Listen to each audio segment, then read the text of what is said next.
Dear Tita El, magandang gabi po sa inyo. Ganun na rin po sa mga nakikinig sa inyo. Ako po si Harry at mayroon po sana akong ikukonsulta sa inyo. Doktor na pala ako ngayon. Ito po kasing girlfriend ko. Hindi ko po alam na paalis na siya ng bansa. Kumbaga, naghihintay lang siya kung kailan siya tatawagan ng agency para dun sa trabahong matagal na pala niyang inaplayan. Baka po magtataka kayo, bago lang po kaming magkarelasyon. 1 month and 14 days po, para sakto. Nakilala ko siya sa RTW shop nung naghahanap po ako ng polo pang-attend sa kasal ng pinsan ko.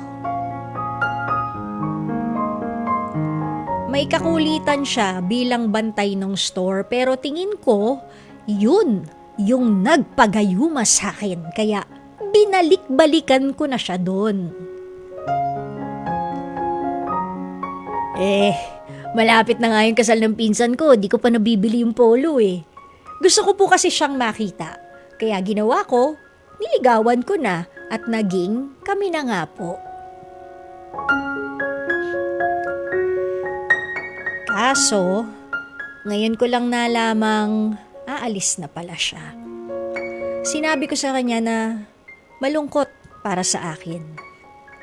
Gusto ko po sana siyang pigilan pero di ko naman kayang tumbasan ang trabaho niya.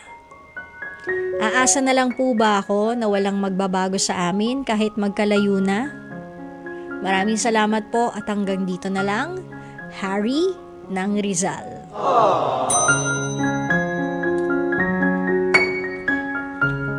Harry,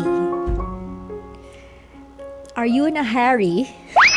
Or are you not in a hurry for love? That is the question. Okay? Medyo timbangin natin.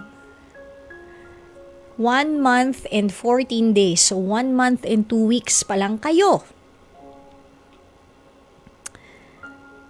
And from the very start, hindi niya nabanggit pala na meron siyang iniintay na trabaho abroad. Siguro dahil sa bilis din ng mga pangyayari, di niya nabanggit kaya sa'yo. Ang tanong, kaya are you in a hurry or hindi ka ba nagmamadali? Kasi, nag-usap na ba kayo kung long distance ba ang relationship ninyo?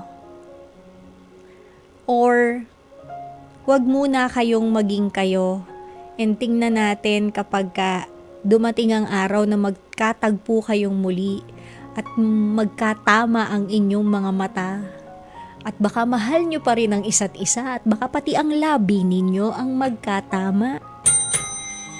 Di kaya?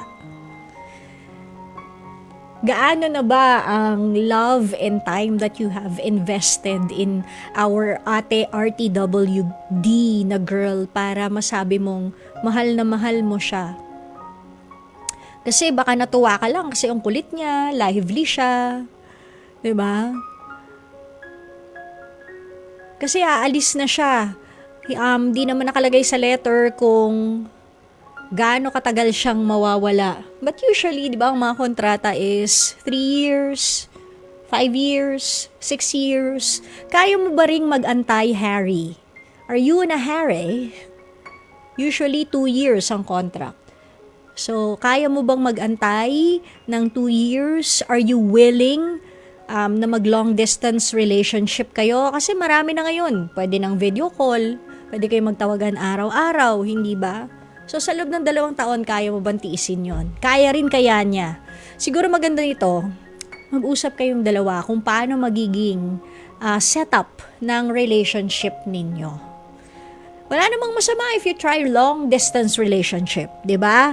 So, kung hindi na talaga siya mapipigilan, and isipin din natin kung bakit niya to ginagawa, baka para sa pamilya o baka para sa growth din niya sa trabaho. Marami tayong mga reasons kung bakit natin pinipili na magtrabaho abroad.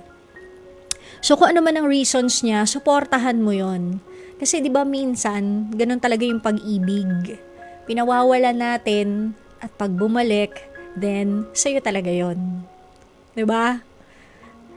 So, siguro, try muna long distance relationship and mag-usap kayong maigi kung kakayanin ba or kung itatry ninyong dalawa ang long distance relationship. Parang gantong-ganto rin yung storya ni Alden at ni ni Catherine, Hello, Love, Goodbye. Nasa Pilipinas nga lang ang setting ninyong dalawa at si Catherine at si Alden naman ay sa Hong Kong ang setting. Pero, yun nga, tingnan natin kung saan ka dadalahin ng long distance relationship. Pag-usapan yung maigi. Kung 2 years yan, edi sige. 'Di ba? Payag ba kayong dalawa sa long distance relationship? Hindi rin kasi nakalagay kung anong trabaho niya tong si Harry no? Are you a magician? Are you a wizard? Do you know Professor Dumbledore? Or, are you a Slytherin? Ano ba?